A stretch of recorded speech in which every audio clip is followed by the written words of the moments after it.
اللهم صل على سيدنا محمد. الحمد لله وكفى وسلام على عباده الذين اصطفى. أما بعد، فأعوذ بالله من الشيطان الرجيم. بسم الله الرحمن الرحيم. حاميم والكتاب المبين. إنا أنزلناه في ليلة مباركة إنا كنا منذرين فيها يفرق كل أمر حكيم. وقال رسول الله صلى الله عليه وسلم: إذا كانت ليلة النصف من شعبان فقوموا ليلها وصوموا نهارها أو كما قال صلى الله تعالى عليه وسلم. মোহতারাম বুজুর্গ দোস্ত, আমাদের সামনে বরকতপূর্ণ মাস এসে উপস্থিত। আমরা এর আগের মাসেও বলেছি যে রসুল করিম সাল্লাল্লাহু আলাইহি ওয়াসাল্লাম খাস তওরের উপরে রজব ও শাবানের ব্যাপারে বরকতের দোয়া মেঙেছেন। আল্লাহুম্মা বারিক লানা ফি রজবা ওয়া শাবান ওয়া বাল্লিগনা রমাদান। এবং বরকত বা মুবারক শব্দটা আল্লাহ পাক কেন নিয়ে আসেন, এর মানে কি, এর তফসিলি কালাম আলহামদুলিল্লাহ আমাদের হয়েছে গত সপ্তাহে, গত সপ্তাহটা ছেড়ে তার আগের সপ্তাহে।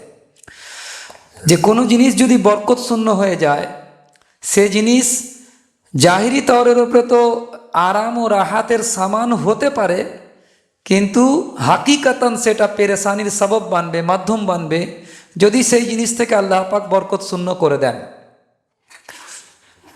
তো আমাদের এই মাসেতেও আমরা এই বরকত চাই, এই মাসের মধ্যে যেন আল্লাহ পাক আমাদেরকে বরকত দান করেন। ওই জন্যই রসুল করিম সাল্লাল্লাহু আলাইহি সাল্লাম এই দোয়াটা আমাদেরকে তালকিন করেছেন, আল্লাহুম্মা বারিক লানা ফি রজবা ওয়া শাবান ওয়া বাল্লিগনা রমাদান। এই দোয়াটার ব্যাপারে আমরা কথা বলে এসেছি আলহামদুলিল্লাহ। তো শাবান মাস এসে উপস্থিত, আর কিছুদিনের মধ্যেই এই শাবান মাসের মধ্যে একটা বরকতপূর্ণ রাত, সেই রাত হচ্ছে লাইলাতুন নিসফু মিন শাবান, অর্থাৎ শাবান মাসের 15তম রাত।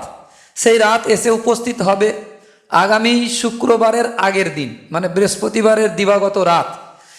এটাই তারিখের মানে চাঁদের তারিখ অনুযায়ী আমাদের হিসাব বলছে এরকম, যে অর্থাৎ সেই রাতেতে ইবাদত করা বড় বরকতপূর্ণ ইবাদতের সওয়াব আল্লাহ পাক দান করবেন। এই ব্যাপারে তরাফাইনের ওলামা একরাম আছেন, দুই তরফের ওলামা একরাম আছেন। এক শ্রেণীর ওলামা একরামের বক্তব্য হচ্ছে এই রাতের কোনো ফজিলত সাব্যস্ত নয়।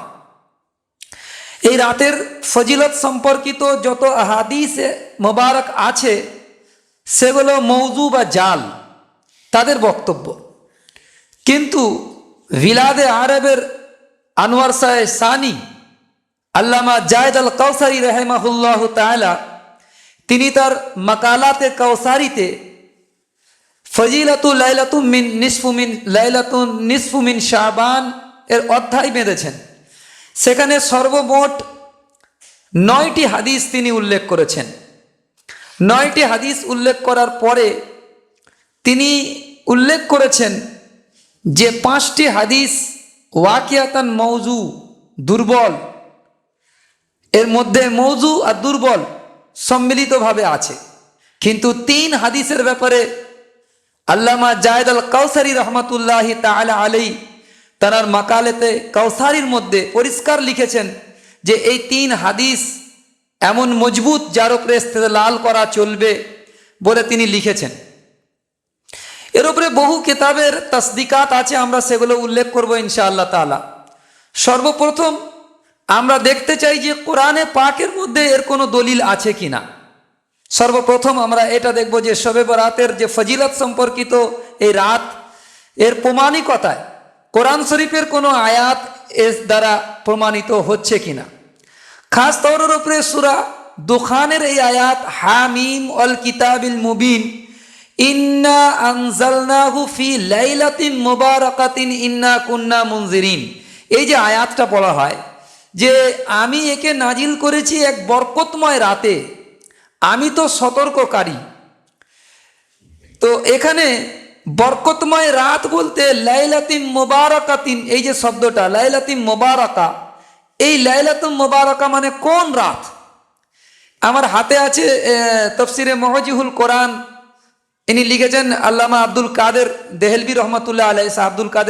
আব্দুল কাদের শাহ ওলিউল্লাহ দেহলভী রহমতুল্লাহ ছেলে, ইনি লিখেছেন বইটা, বিখ্যাত কেতাব, এটা বিখ্যাত একটা তফসিরের কেতাব, তফসিরে মুআজিজুল কোরআন। তাদের তিনি লিখছেন বরকতময় রাত বলতে কদরের রাত উদ্দেশ্য, অর্থাৎ সবে কদরের রাত উদ্দেশ্য। এই রাতকে বরকতময় বলার কারণ হচ্ছে এই রাতে দোয়া কবুল হয়, আল্লাহ তাআলা উম্মতে মুহাম্মাদির প্রতি বিশেষ মনোনিবেশ দান করেন এবং ফেরেশতাগণকে অবতরণ করান, এবং আলোচ্য আয়াতে কোরআন অবতীর্ণ হওয়ার কারণ বর্ণনা করা হয়েছে। আমরা অনুগ্রহ মেহেরবানি আবেদন হলো যে আমার বান্দাদের ভালো মন্দ সম্পর্কে অভিহিত করা, যাতে তারা ক্ষতি থেকে বাঁচতে পারে এবং উপকারী বিষয়াদি আমল করতে পারে। কোন তফসিরবিদ যেমন নাকি ইকরেমা, তিনি বলেছেন যে এই আয়াত লাইলাতুন নিসফু মিন শাবান সম্পর্কিত। এই যে শব্দটা আছে ইন্না আনজালনাহু ফি লাইলাতিন মুবারাকাতিন, আমি একটা বরকতময় রাতেতে, মোবারক রাতেতে আমি কোরআনে পাককে নাজিল করেছি। ইনি বলছেন, ইকরেমা বলছেন যে এটা থেকে লাইলাতুন নিসফু মিন শাবান, অর্থাৎ শাবানের 15তম রাত মুরাদ। কিন্তু জমহুর মুফাসসিরিন, অধিকাংশ মুহাক্কিকিন এবং মুফাসসিরিনদের মতামত হচ্ছে যে না, লাইলাতুন নিসফু মিন শাবানের ব্যাপারে কোরআনে পাকের কোনো দলিল নেই, অর্থাৎ শবে বরাতের প্রমাণিকতায় কোরআন শরীফের কোনো আয়াত দলিল নয়। আহাদিসে মুবারকের মধ্যে দলিল আছে, কিন্তু কোরআনে পাকে দলিল নেই। এ থেকে স্পষ্ট হয়ে যাচ্ছে যে কোরআনে পাকের এই আয়াতের তাশরিহ অন্য আয়াত করছে।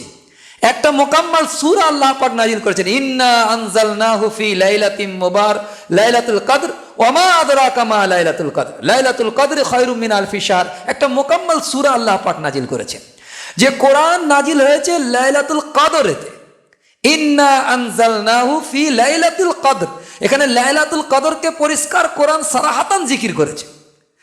আর লাইলাতুল কদরটা কোন রাতে কোন মাসেতে হয়েছিল, ফের কোরআন অন্য আয়াতে জিকির করতেছেন, শাহরু রমাদান আল্লাযী উনজিলা ফীহিল কোরআন হুদাল লিন-নাসি ওয়া বাইয়িনাতিম মিনাল হুদা ওয়াল ফুরকান।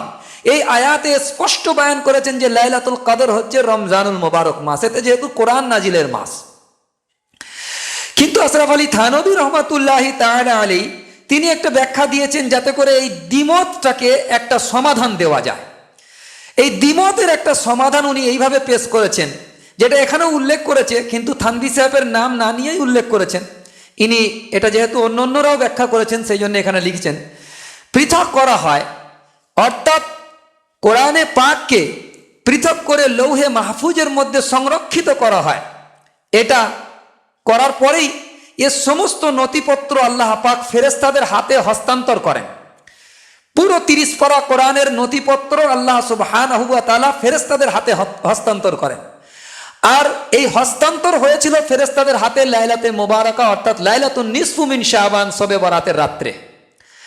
আর এই পুরো 30 পারা কোরআন বাইতুল মামুর, অর্থাৎ দুনিয়ার আসমানেতে অবতরণ হয়েছে এট এ টাইম। সমস্ত কোরআন, পুরো কামেল মোকাম্মল কোরআন নাজিল হয়েছিলেন দুনিয়ার আসমানেতে, সেটা হচ্ছে লাইলাতুল কদরের রাতেতে।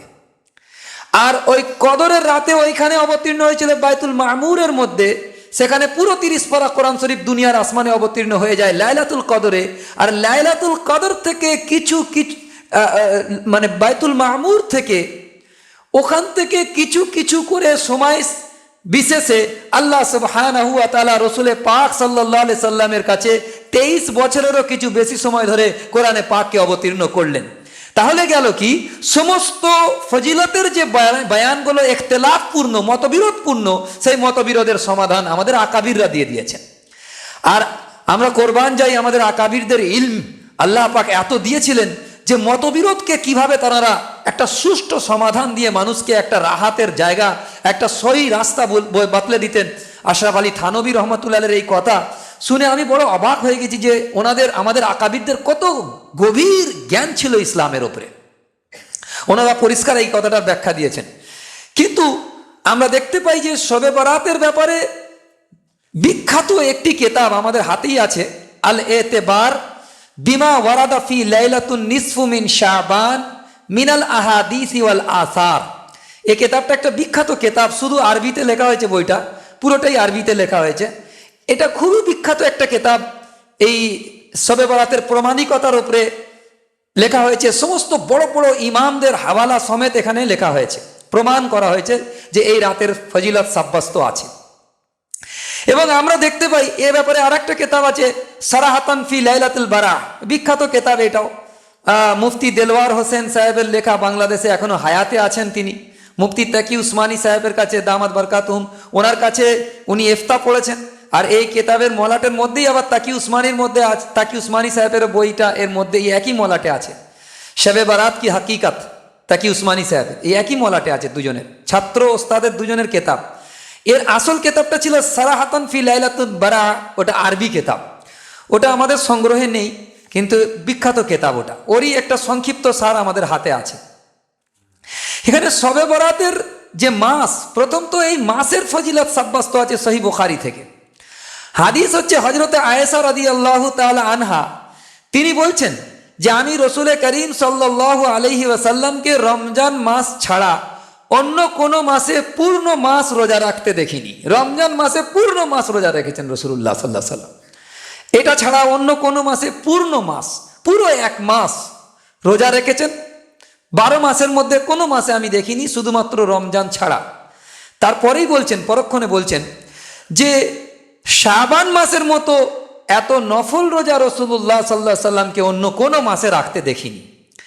আজকে থেকে এই হাদিসটা বায়ান করার উদ্দেশ্য কি এবং কি আমাদের আমল করার জন্য বলা হচ্ছে, এটা বুখারী শরীফের হাদিস 1969 নম্বর হাদিস, মুসলিম শরীফের হাদিস 1157 নম্বর, এবং নাসাই শরীফের হাদিসটা হচ্ছে 2351 এবং 2354। এত জায়গায় হাদিসগুলো আছে, একদম সহি সনদের সাথে হাদিস। যেহেতু বুখারী আর মুসলিমে সহিহাইনে এসে গিয়েছে এই হাদিসটা আমাদেরকে শিক্ষা দিচ্ছে যে রসুল করিম সাল্লাল্লাহু আলাইহি ওয়াসাল্লাম নফল রোজা সব থেকে বেশি রেখেছেন শাবান মাসে। নফল রোজা সব থেকে বেশি রেখেছেন শাবান মাসে। আচ্ছা, এরপরে আর একটা হাদিস আছে যেটা হযরত ওসমান বিন জায়েদ রাদিয়াল্লাহু তাআলা আনহু থেকে, তিনি বলছেন যে একদা আমি মহানবী সাল্লাল্লাহু আলাইহি ওয়াসাল্লামকে জিজ্ঞাসা করলাম যে আল্লাহর রসুল, আমি তো আপনাকে শাবান মাসের মতো অন্য কোনো মাসে এত অধিক রোজা রাখতে দেখিনি, শাবান মাসে আপনি এত বেশি রোজা রাখেন। উত্তরে মহানবী সাল্লাল্লাহু আলাইহি ওয়াসাল্লাম যেটা বললেন সেটা বড় ঘর করার ব্যাপার আছে। বললেন এই মাসের ব্যাপারে মানুষ বড়ই উদাসীন, এই মাসের ব্যাপারে মানুষ বড়ই উদাসীন, বেখেয়াল হয়ে থাকে। অথচ এই মাসেই মানুষের আমল সমূহ আল্লাহর দরবারে পেশ করা হয়, এবং আমি চাই আমার আমল সমূহ যখন আল্লাহ পাকের দরবারে পেশ করা হবে তখন আমি যেন রোজাদার অবস্থায় থাকি। কারণ এই মাসে কোন দিনে আমল পেশ করা হবে সেটা তো স্পষ্ট বলা নেই। সেই জন্য এই মাসে আমি বেশি বেশি করে রোজা থাকি, যাতে করে আমার আমল নামা যখন আল্লাহর দরবারে পেশ করা হবে তখন যেন আমি রোজাদার অবস্থায় থাকি, যে যখন আল্লাহ বলবেন যে কার আমল পেশ করেছো, বলবে অমুক ব্যক্তির, সে এখন রোজাদার অবস্থায় আছে। তো কত বরকত বলা চিন্তা ভাবনা এটা, যে এই জন্য এই মাসেতে বেশি বেশি রোজা রাখার কথা তালকিন রসুল করিম সাল্লাল্লাহু আলাইহি সাল্লামের আমল থেকে আমরা পেয়ে যাই। যখন হুজুর রোজা রেখেছেন তখন আমরাও বেশি বেশি করে রোজা রাখবো ইনশাআল্লাহ। আমাদের মা বোনেদেরকেও নফল রোজা, যদিও এটা ফরজ ওয়াজিব নয়, নফল রোজা, তো এই মাসে বেশি বেশি করে রোজা রাখবো। আর একটা মশলা এখানে বলে দিই, যে সমস্ত মা বোনেদের রোজা ছেড়ে যায় কোনো কারণবশত, বা তাদের তো ছেড়ে যায় কোনো কারণবশত রোজা ছেড়ে যায়, তো সেই সমস্ত ছেড়ে যাওয়া রোজাগুলোকেও এই মাসে কাজা তুলে নেওয়া খুবই উত্তম, যেহেতু এই মাসে রোজার একটা আমল রসুল করিম সাল্লাল্লাহু আলাইহি সাল্লাম থেকে প্রমাণিত। তারপরে বলা হচ্ছে যে বুখারী এবং মুসলিমের প্রসিদ্ধ গ্রন্থসমূহে যদি আরও অনেক দেখা হয়, অনেক কেতাব আছে যেগুলোতে দেখা হয় এই মাসের গুরুত্ব ও তাৎপর্য আমরা বুঝতে পারি। ব্যাপকভাবে এই মাসের গুরুত্ব এবং তাৎপর্য এটা আছে। এবারে আরেকটি হাদিস হযরত মুআয রাদিয়াল্লাহু তাআলা থেকে এসেছে। এই মাসের শুধু প্রমাণিকতার উপরে আমি বুখারী, মুসলিম এবং ইবনে মাজা থেকে হাদিস পেশ করলাম, নাসাই শরীফে ওই হাদিস আছে, পেশ করে দিলাম। তো এই মাসের প্রমাণিকতা, মাসের ফজিলত প্রমাণিত কথা হয়ে গেল, প্রমাণ হয়ে গেল। দ্বিতীয় হচ্ছে যে এই মাসেতে একটা বরকতপূর্ণ রাত আছে যেটাকে লাইলাতুন নিসফু মিন শাবান বলা হয়, শাবানের মধ্যরাত্রি 15 তারিখের রাত। এ ব্যাপারে যে হাদিস হচ্ছে হজরতে মুআজ বিন জাবাল রাদিয়াল্লাহু তাআলা আনহু তিনি বর্ণনা করছেন যে রসুল করিম সাল্লাল্লাহু আলাইহি ওয়াসাল্লাম ইরশাদ করেছেন যে মহান আল্লাহ পাক শাবানের 15 রাত্রিতে অর্থাৎ 15তম রাত্রিতে তার বান্দাদের প্রতি মনোনিবেশ করেন এবং মুশরিক এবং পরস্পর বিদ্বেষ পোষণকারী ব্যতীত, মুশরিক আর পরস্পর বিদ্বেষ পোষণকারী ব্যতীত আল্লাহ পাক সকলকে ক্ষমা করে দেন। মুশরিকদেরকে ক্ষমা করা হয় না, যারা মুশরিক, যারা শিরক করে আল্লাহর সাথে তাদেরকে ক্ষমা করা হয় না, এবং যারা পরস্পর বিদ্বেষ পোষণ করে তাদেরকে ক্ষমা করা হয় না। এই হাদিসটা আছে কিতাবুস সুন্নাহ এবং এই হাদিসটা সহিহ ইবনে হিব্বানে আছে এবং এই হাদিসটা মাওয়ারিদুজ জামানের মধ্যে এসছে, মাজমাউল জাওয়ায়েদে আছে। আলবানী রাহিমাহুল্লাহু তাআলা সিলসিলাতুল আহাদিস আস-সহিহার মধ্যে নকল করেছেন এবং শুআবুল ঈমান লিল বাইহাকিতে হাদিসটা আছে। আত-তারগীব ওয়া আত-তারহিব ইমাম মুনজিরি রাহমাতুল্লাহ আলাইহি দ্বিতীয় খণ্ডতে হাদিস নকল করেছেন। যদিও আত-তারগীব ওয়া আত-তারহিব আমাদের কাছে সংগ্রহে মূল কিতাব আছে আলহামদুলিল্লাহ। এবং আর সিলসিলাতুল আহাদিস আস-সহিহা, যিনি আহলে হাদিস ভাইদের বিখ্যাত একজন ইমাম পর্যায়ের আলিম, বড় মুহাদ্দিস, পৃথিবীর বিখ্যাত মুহাদ্দিস বলে তানারা ওনাকে মানেন, তিনিও তার সিলসিলাতুল আহাদিস আস-সহিহাতে হাদিসকে নিয়ে এসেছেন। এই হাদিসগুলো প্রায় উনি 8টা হাদিস জিকির করেছেন ওনার কিতাবের মধ্যে। 8টি হাদিস জিকির করার পরে এই মুআজ বিন জাবাল রাদিয়াল্লাহু তাআলার হাদিসটার পরেই এখানে তাখরিজ করেছেন, যেটা আমি আরবিতে পড়ে দিচ্ছি আপনাদেরকে, যে হাদা হাদিসুন সহিহ মুত্তাসিল সনদ। এখানে বলছে এই হাদিসটা হাদা হাদিসুন সহিহ, এর হাদিসের সনদের ব্যাপারে বলছেন সহিহ সনদে হাদিসটা, মুত্তাসিল সনদ, সনদের সিলসিলা কোথাও বিচ্ছিন্ন হয়নি, মুত্তাসিল সনদের সাথে একদম অবিচ্ছিন্ন সনদের সাথে হাদিস প্রমাণিত পরিষ্কারভাবে মুত্তাসিল সনদ। ও রেওয়ায়াতের সেকা, এবং রেওয়ায়াতের সমস্ত বর্ণনাকারীগণ সেকা মানে নির্ভরযোগ্য। কাজাফি সারাহাতান ফি লাইলাতুল বারাহ, এবং এখানে কোথায় এই কথাগুলো সমস্ত লেখা আছে, সারাহাতান ফি লাইলাতুল বারাহ, যেটা মুফতি দেলোয়ার হোসেনের লেখা কিতাব, তাতে সমস্ত কিছু জিকির করা আছে, জিলদে নাম্বার দেওয়া আছে, সাফা নাম্বার দেওয়া আছে, মুত্তাসিল। তারপরে বলছে আখরাজাহু ইবনে আবি আসিম, এবং ইবনে আবি আসিম তার কিতাবুস সুন্নাতে নকল করেছে মা তাহকিকুল আলবানী, এবং এই ইমাম আসিমের কিতাবুস সুন্নাহকে তাহকিক করেছেন শেখ আলবানী রাহিমাহুল্লাহু তাআলা। ওয়া ইবনে হিব্বান, এবং ইবনে হিব্বানে আছে ফিস সহিহ, ওয়া ইবনে হিব্বান ফিস সহিহতে এই হাদিসটা নকল করা হয়েছে। এবং আরো বহু কিতাবের হাওয়ালা, প্রায় এত লম্বা লিখেছে, শুধু হাওয়ালাগুলো দিয়েছে, যে কত কত কিতাবে এই হাদিসটা বর্ণনা করা হয়েছে। আর আমি প্রথমেই বলেছি, যেটাকে আরেকবার জিকির করে দিই, আনোয়ার সাহেব সানি বিলাদে আরবের বিখ্যাত শেখ জায়েদ আল কাউসারি রাহিমাহুল্লাহু তাআলা, তিনি তার মাকালাতুল কাউসারির মধ্যে পরিষ্কারভাবে নকল করেছেন যে ফজিলাতুল লাইলাতুন নিসফু মিন শাবান বলে অধ্যায় কায়েম করেছেন, বাব কায়েম করেছেন, আর তার নিচে 8টি হাদিস নিয়ে এসছেন। আর 8টি হাদিস নিয়ে বলেছেন যে 5টি হাদিসের ব্যাপারে কালাম আছে, মৌজু হতে পারে, জয়ীফ বি হতে পারে, মানে মৌজু মানে জাল, এবং জয়ীফ বি হতে পারে, কিন্তু 3 হাদিসের উপরে পুরো স্ট্যান্ড করেছেন, যার উপরে কাবেল ইস্তেদলাল অর্থাৎ দলিল গ্রহণের উপযুক্ত হাদিস 3টে হাদিস, তার মধ্যে মুআজ বিন জাবাল রাদিয়াল্লাহু তাআলার হাদিসকেও তিনি নকল করেছেন। এখান থেকে প্রমাণিত হচ্ছে যে এই হাদিসের প্রমাণিকতা আছে। তোহফাতুল আহওয়াজি শারহে তিরমিজি, আল্লামা আব্দুর রহমান মোবারকপুরি আহলে হাদিসদের বিখ্যাত আলিম ছিলেন, তিনিও তার কিতাবের মধ্যে এই হাদিসগুলো নকল করার পরে বলছেন এই হাদিসগুলো তাদের বিরুদ্ধে প্রমাণ, যারা বলেন এই রাতের অর্থাৎ লাইলাতুন নিসফু মিন শাবান শবে বরাতের রাতের কোনো ফজিলত সাব্যস্ত নেই, তাদের বিরুদ্ধে এই হাদিসগুলো প্রমাণ হয়ে যায়। সুতরাং আমরা বুঝতে পারি যে এই হাদিসগুলোর দ্বারা এই রাতের ফজিলত সাব্যস্ত হয়। আমি আরেকটি হাদিস আপনাদের সামনে শোনাচ্ছি, যেটা হযরত সিদ্দিক আকবর রাদিয়াল্লাহু তাআলা থেকে বর্ণিত আছে যে রাসূল করিম সাল্লাল্লাহু আলাইহি ওয়াসাল্লাম ইরশাদ করছেন যে শাবান মাসের 15ই শাবান মানে 15তম রাত্রিতে আল্লাহ পাক প্রথম আসমানে অবতরণ করেন এবং মুমিন বান্দাকে আল্লাহ পাক ক্ষমা করে দেন। মুমিন বান্দাদেরকে প্রথম আসমানে অবতরণ করে আল্লাহ পাক ক্ষমা করে দেন। আচ্ছা, তবে পরস্ত্রী কাতর, অন্যের স্ত্রী সম্পর্কে যে কাতর হয়ে থাকে এটাকে পরস্ত্রী কাতর বলা হয় বাংলা ভাষায়, এবং শিরককারী এবং মুশরিকদেরকে ক্ষমা করা হয় না।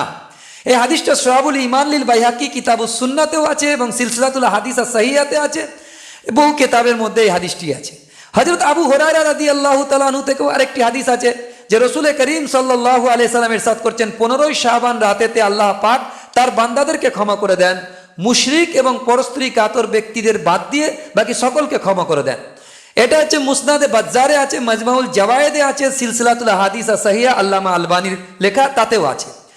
হযরতে আব্দুল্লাহ ইবনে ওমর রাদিয়াল্লাহু তাআলা আনহু থেকে হুজুর পাক সাল্লাল্লাহু আলাইহি সাল্লামের হাদিস বর্ণনা করেছেন তিনি এইভাবে, 15ই শাবানের রাতেতে আল্লাহ পাক তার বান্দাদের প্রতি বিশেষ মনোনিবেশ করেন এবং ক্ষমা করে দেন, তবে দুই ব্যক্তি ছাড়া, পরস্ত্রী কাতর এবং অন্যায়ভাবে কাউকে হত্যাকারী। এখানে আরেকটা অন্য কারণ এসে গেল, অন্যায়ভাবে হত্যাকারী এসে গেল। এই কথাটা দুটো হাদিসে আসেনি, কিন্তু এখানে পরস্ত্রী কাতরটা কমন এসছে, মুশরিক এখানে আনেননি, কিন্তু এখানে এসছে অন্যায়ভাবে হত্যাকারী, অন্যায়ভাবে কাউকে কতল করা। ফের অন্য হাদিসে হযরতে আউফ ইবনে মালিক রাদিয়াল্লাহু তাআলা আনহু থেকে হাদিস এসছে যে রাসূল করিম সাল্লাল্লাহু আলাইহি সাল্লাম বলছেন, শাবান মাসের 15 তারিখে আল্লাহ পাক তার বান্দাদের প্রতি মনোনিবেশ করেন এবং তাদের প্রত্যেককে ক্ষমা করে দেন, মুশরিক পরস্পর বিদ্বেষ পোষণকারীদেরকে ছাড়া। কাশফুল আসরারে এই হাদিস নকল করা হয়েছে। এরপরে হযরতে আতা ইবনে ইয়াসির রাদিয়াল্লাহু তাআলা থেকে হাদিস রাহমাতুল্লাহ আলাইহি থেকে হাদিস নকল করা হয়েছে যে 15তম রাত্রেতে আল্লাহ পাক, এই রাতের চেয়ে উত্তম কোনো রাত নেই বলছেন তিনি, এই রাতে আল্লাহ পাক প্রথম আসমানে অবতরণ করেন, তার সকল মোমেন বান্দাদেরকে ক্ষমা করে দেন, মুশরিক পরস্ত্রী কাতর আত্মীয়তা সম্পর্ক বিচ্ছিন্নকারী, এখানে একটা নতুন কারণ এসে গিয়েছে, আত্মীয়তার সম্পর্ক বিচ্ছিন্নকারী। তারপরে মকহুল রহমাতুল্লাহ থেকে আর একটা বর্ণিত আছে যে আল্লাহ পাক শাবানের প্রথম রাত মানে 15তম রাত্রেতে জমিনবাসীদের প্রতি মনোনিবেশ করেন, তাদেরকে ক্ষমা করে দেন, দুই ব্যক্তি ছাড়া, কাফের এবং পরস্ত্রী কাতর। আচ্ছা, এখানে যে কথাগুলো কমন আসছে, মুশরিক আছে, এর সাথে সাথে আছে যারা পরস্ত্রী কাতর, তাদেরকে ক্ষমা করেন না, তার সাথে সাথে আছে যারা আত্মীয়তার বন্ধন ছিন্ন করে, তাদেরকে ক্ষমা করেন না, যারা নাহক হত্যা করেন তাদেরকে ক্ষমা করা হয় না, যারা টাকনুর নিচে ঝুলিয়ে কাপড় পরে তাদেরকে ক্ষমা করা হয় না, এই হাদিসগুলো আছে পর। তারপরে আছে যারা নাকি মদ পান করে, মদ্যপায়ী, তাদেরকে এই রাত্রেতে ক্ষমা করা হয় না।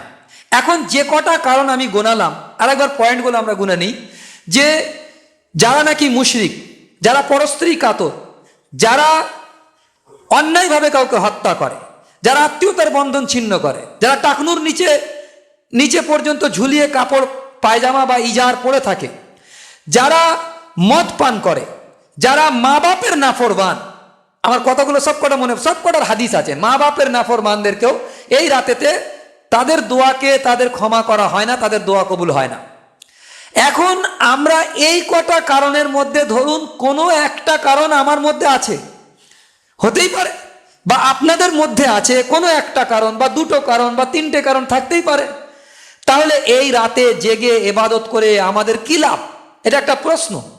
জবাব হচ্ছে এইটা, তওবা বলা হয় ফিরে আসা, অর্থাৎ আমি এই গুনাহটা করছিলাম, তওবা করলাম, মানে এই গুনাহ থেকে আমি পরিপূর্ণরূপে ফিরে আসলাম, আর জীবনে এই গুনার ধারে কাছেও যাব না। দৃঢ় সংকল্পতার সাথে আল্লাহর নিকট যদি তওবা করা হয়, কোনো বান্দা যদি তওবা করে, এই গুনাহগুলো তার মধ্যে আছে বা আমার মধ্যে আছে, কিন্তু আমি যদি দৃঢ় সংকল্প করি, আল্লাহ এই গুনাহগুলো তো আছে, শাবান মাসের 15তম রাত আসতে চলেছে, কিন্তু আমি তো এই ধরনের গুনাহগার যার দোয়াকে কবুল হবে না বলে রসুল করিম সাল্লাল্লাহু আলাইহি সাল্লাম আমাদেরকে বলেছেন, আমি আত্মীয়তা বন্ধন ছিন্নকারী, আমি মা বাপের নাফরমান হয়ে গিয়েছি, আমি জেনাকার মানে পরস্ত্রী কাতর, বা আমি মদ্যপানকারী, আমি মুশরিক শিরক করে ফেলেছি কিছু। তো আল্লাহর কাছে যদি এই রাত আসার আগেও আমরা যদি তওবা করে নিই যে আল্লাহ আমি যে গুনাহগুলো করতাম এই গুনাহগুলোর কারণে তুমি ক্ষমা করবে না বলেছো, সুতরাং আমি আজ থেকে তওবা করলাম, আর জীবনেও এই গুনাহগুলো আমি করব না, যদি এর ওপরে ইস্তেকামাত থাকতে পারে, আল্লাহ পাক ওই রাতেতে তাদেরকেও গুনাহ মাফ করে দেবেন, তাদের দোয়াকেও কবুল ফরমে নেবেন। কথা ক্লিয়ার হয়ে যাচ্ছে, একটা একটা করে বুঝে নেন। তো এই জন্য ওই রাতেতে আমরা বিশেষ দোয়ার এহতেমাম করব। রসুল করিম সাল্লাল্লাহু আলাইহি ওয়াসাল্লাম এই রাতেতে বিশেষভাবে দোয়ার এহতেমাম করতেন বলে একটি হাদিস বললাম, বা হাদিস আছে, আমি পড়ে শুনিয়ে দিচ্ছি, যে হযরত ওসমান ইবনে আবিল আস রাদিয়াল্লাহু তাআলা আনহু বর্ণিত যে রসুল করিম সাল্লাল্লাহু আলাইহি ওয়াসাল্লাম ইরশাদ করেছেন, শাবানের 15তম রাত্রেতে আল্লাহ রব্বুল আলামিন এই বলে ডাকতে থাকেন যে আছো কেউ গুনাহ মাপ চাহেনেওয়ালা, আমি তাকে গুনাহ মাফ করে দেবো। আছে কেউ অসুস্থ, আমি তার অসুস্থতাকে দূর করে দেবো। যেমন তাহাজ্জুদের ওয়াক্তে প্রতি রাতেতে আল্লাহ পাক বলতে থাকেন, সহিহ বুখারীতে হাদিসটা আছে, ঠিক অনুরূপভাবে শাবানের রাত্রেতেও এটা বলতে থাকেন। এই হাদিসটা শুআবুল ঈমান লিল বাইহাকিতে এটা আছে, আদ-দুররুল মনসুরে আছে, আল-লাতাইফ ফিল মাআরিফ এই কিতাবের মধ্যে এই হাদিসটি আছে যে আল্লাহ তাদেরকে ক্ষমা করে দেবেন, তবে মুশরিকদেরকে ক্ষমা করবেন না, ব্যভিচারীদেরকে ক্ষমা করবেন না, যারা জেনা করে, ব্যভিচার করে, তাদেরকে ক্ষমা করবেন না। ফের এখানে ওইটাকে দোহরেছে কথাটাকে। এখন প্রশ্ন হচ্ছে এখান থেকে, এই হাদিসটা থেকে, যে প্রতি রাতে তাহাজ্জুদের ওয়াক্তে তো আল্লাহ পাক এলান করতে থাকেন। দুটো প্রশ্ন হবে এখানে, আর দুটো প্রশ্নের উত্তর ভালো করে শুনে নেন। একটা প্রশ্ন হচ্ছে যে তাহাজ্জুদের ওয়াক্তে তো প্রতি রাতে আল্লাহ পাক এলান করেন, আর শবে বরাতের রাতেতেও এলান করেন, তো অন্যান্য রাতের সাথে শবে বরাতের রাতের কি পার্থক্য রইল? এটা একটা প্রশ্ন। জবাব হচ্ছে এটা যে অন্যান্য রাতেতে আল্লাহ পাক যে এলান করতে থাকেন সেটা তাহাজ্জুদের ওয়াক্তে এলান করেন, এশার ওয়াক্তে নয়। বরং তাহাজ্জুদের ওয়াক্ত, এশার যে খাস ওয়াক্ত, এশার তো ওয়াক্ত পুরো ফজর পর্যন্ত চলবে, ফজরের ওয়াক্ত আসার আগে পর্যন্ত চলবে, কিন্তু শেষ রাতে পড়া মাকরুহ বলা হয়েছে। কিন্তু তাহাজ্জুদের একটা খাস ওয়াক্ত আছে শেষ রাতের দিকে, সেই তাহাজ্জুদের ওয়াক্তে আল্লাহ সুবহানাহু ওয়া তাআলা এলান করতে থাকেন। কিন্তু শাবানের 15তম রাত্রেতে, অর্থাৎ শবে বরাতের রাতেতে মাগরিবের পর থেকে, সূর্য ডুবে যাওয়ার পর থেকে আল্লাহ পাকের এলান শুরু হয়ে যায়। দ্বিতীয় প্রশ্ন, যে আল্লাহ পাক অবতরণ করেন আরশে আজিম থেকে, 7 আসমান থেকে প্রথম আসমানে অবতরণ করেন মানে কি? সহিহ বুখারীতে হাদিসটা আছে। এখান থেকে আমাদের কিছু ভাইয়েরা অর্থ নিয়েছেন আল্লাহ অবতরণ করেন, আল্লাহ নামেন, এর মানে নিয়েছেন, কিন্তু এটা একটা কুফরি আকীদা। এটি একটি কুফরি আকীদা। কেউ যদি এইরকম বিশ্বাস রাখে যে আল্লাহ আসমানে ছিল, মানে আরশে আজিমে ছিল, আর সেখান থেকে অবতরণ করেছেন, তাহলে আল্লাহর জন্য স্থানান্তরিত হওয়া মানতে হয়। এখানে ছিলেন, এখান থেকে স্থানান্তরিত হয়েছেন। অর্থাৎ আমি কিছুক্ষণ আগে আমাদের ঘরে ঈদগাহ পাড়ায় ছিলাম, এখন আয়েশা মসজিদে এসে উপস্থিত হয়েছি। এখন ঈদগাহ পাড়ায় আমি উপস্থিত নেই, এখন আয়েশা মসজিদে উপস্থিত আছি। এটা মানুষের জন্য, মখলুকের জন্য। আল্লাহ সুবহানাহু ওয়া তাআলা স্থানান্তরিত হওয়া থেকে পাক। তিনি স্থান তৈরি হবার আগেও ছিলেন, ঠিক বলছি কি না? স্থান যখন কিছুই তৈরি হয়নি আল্লাহ ছিলেন, যখন স্থান তৈরি হয়েছেন তখন আল্লাহ পাক স্থানের মুখাপেক্ষী নন। তিনি স্থান থেকে মহাপবিত্র। আকীদা ক্লিয়ার করে নেন। তাহলে এই হাদিসের যে শব্দ, লফজি মানা কি? আল্লাহ অবতরণ করেন মানে আল্লাহ নেমে আসেন, এটাই মানে হবে। কিন্তু এই মানে আমাদের সালফে সালেহিনরা কি করেছেন, খুব ভালো করে বুঝবেন। এর মানে আমাদের সালফে সালেহিনরা কি করেছেন? এর মানে করেছেন হাফিজ ইবনে হাজার আসকালানী রাহমাতুল্লাহ আলাইহি, হাফিজুদ দুনিয়া, ফাতহুল বারি শারহে সহিহুল বুখারীতে নকল করতেছেন। এর মানে হচ্ছে ফেরেশতা অবতরণ করেন আল্লাহ পাকের, এবং ফেরেশতা এলান করতে থাকেন। অথবা দ্বিতীয় মানে করেছেন যে আল্লাহ পাকের খাস রহমত প্রেরিত হয়, সেই রহমত দিয়ে আল্লাহ পাক গুনাহগারদেরকে ঢাকতে চান, সেই রহমত দিয়ে আল্লাহ পাক রিজিক যাদের কম আছে তাদেরকে রিজিক দিতে চান, সেই রহমত দিয়ে আল্লাহ পাক সকলের প্রয়োজন পূরণ করতে চান। ইয়া তো খাস রহমত অবতীর্ণ হয়, ইয়া তো আল্লাহ পাকের খাস ফেরেশতা অবতীর্ণ হয়, সেই ফেরেশতারা এলান করতে থাকেন আল্লাহ পাকের জাত অবতরণ থেকে মুক্ত। এ ব্যাখ্যা আমি করতেছি না, হাফিজুদ দুনিয়া হাফিজ ইবনে হাজার আসকালানী রহমাতুল্লাহি তাআলা আলাইহি। এই জন্য কেউ তো হাদিস পড়ে আপনাকে তর্জমা বলে দেবে, আর আপনি সেই হাদিসের প্রতি ইয়াকিন করে নেবেন বাহ্যিক অর্থের প্রতি, তাহলে আপনার ঈমান নষ্ট হয়ে যেতে পারে। এদিকেও খেয়াল রাখতে হবে।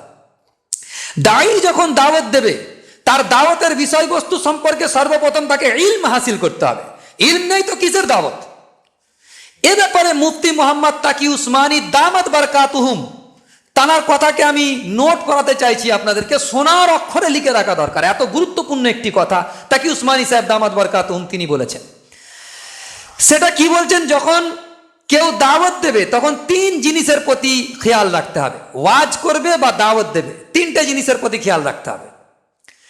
যখন ওয়াজ করবে বা দাওয়াত দেবে 3টে জিনিসের প্রতি খেয়াল রাখতে হবে। 1 নম্বর, নিয়ত সহি হতে হবে। আমি কোন নিয়তে বলছি?